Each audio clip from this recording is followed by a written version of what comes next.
राज्यातील शिक्षक, शिक्षकेतर कर्मचारी, मुख्याध्यापक आणि प्राचार्य यांच्या जुन्या पेन्शन योजनेच्या लढ्याला दिलासा मिळण्याची शक्यता निर्माण झाली आहे। दिनांक 1 नोव्हेंबर 2005 पूर्वी नियुक्त व नंतर 100% अनुदानित झालेल्या कर्मचाऱ्यांना 1982 ची जुनी पेन्शन योजना लागू करावी या मागणीसाठी राज्यभरातील शिक्षक संघटनांनी एकत्र येत आझाद मैदान येथे दिनांक 14 व 15 जुलै रोजी आंदोलनाची हाक दिली होती। मात्र दिनांक 8 जुलै रोजी संघटनेच्या अध्यक्षा डॉक्टर संगीता शिंदे बोंडे यांनी शिक्षण मंत्री दादाजी भुसे यांची भेट घेतली। या भेटीत शिक्षण मंत्री भुसे यांनी जुनी पेन्शन लागू करण्यासाठी सरकारच्या वतीने सर्वोच्च न्यायालयात सकारात्मक शपथपत्र पॉझिटिव्ह ॲफिडेव्हिट सादर करण्यात आले असून लवकरच याबाबत कार्यवाही होईल असे आश्वासन दिले। या पार्श्वभूमीवर शिक्षण राज्यमंत्री पंकज भोयर यांनीही विधानसभेत यावर सकारात्मक भूमिका मांडली। परिणामी संघटनेने 14 आणि 15 जुलैचे नियोजित आंदोलन तात्पुरते स्थगित केले आहे। तरी देखील सरकारने सादर केलेल्या शपथपत्राची प्रत अद्याप संघटनेला उपलब्ध करून देण्यात आलेली नाही।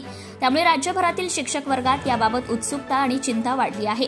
14 व 15 जुलैला होऊ घातलेल्या जुन्या पेन्शन संबंधीचे आंदोलन शिक्षण मंत्र्यांच्या शब्दाला मान देऊन स्थगित केल्यामुळे सरकारला विवश करण्यासाठी आज राज्यभरात जुनी पेन्शन कोर कमिटी या संघटनेच्या माध्यमातून संघटनेने मुख्यमंत्री देवेंद्र फडणवीस, उपमुख्यमंत्री एकनाथराव शिंदे व अर्थमंत्री अजितदादा पवार, शिक्षण मंत्री दादाजी भुसे या मंत्री महोदयांना प्रभारी शिक्षण अधिकारी गेडाम साहेब, माध्यमिक जिल्हा परिषद नागपूर यांच्या मार्फत आज दिनांक 14 जुलै रोजी सोमवारला लेखी निवेदनातून नागपूर जिल्ह्यातील जुनी पेन्शन पीडित शिक्षक, शिक्षकेतर कर्मचारी यांनी या शासनाने सुप्रीम कोर्टात दिलेल्या सकारात्मक प्रतिज्ञापत्राची प्रत लवकरात लवकर देण्याची मागणी केली आहे।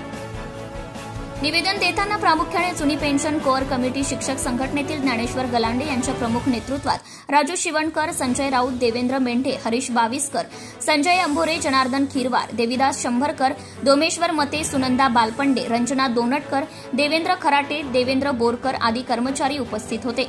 प्रभारी शिक्षण अधिकारी गेडाम यांना निवेदन एकच मिशन जुनी पेन्शन अशा जोरदार घोषणाही देण्यात आल्या।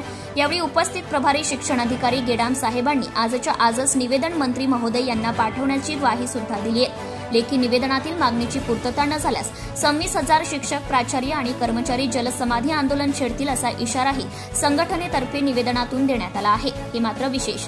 जनता टाइम जटा टीव्ही चॅनलसाठी उपसंपादक Pradeep Lokhande, Nagpur. Subscribe now and press the bell icon. Never miss an update.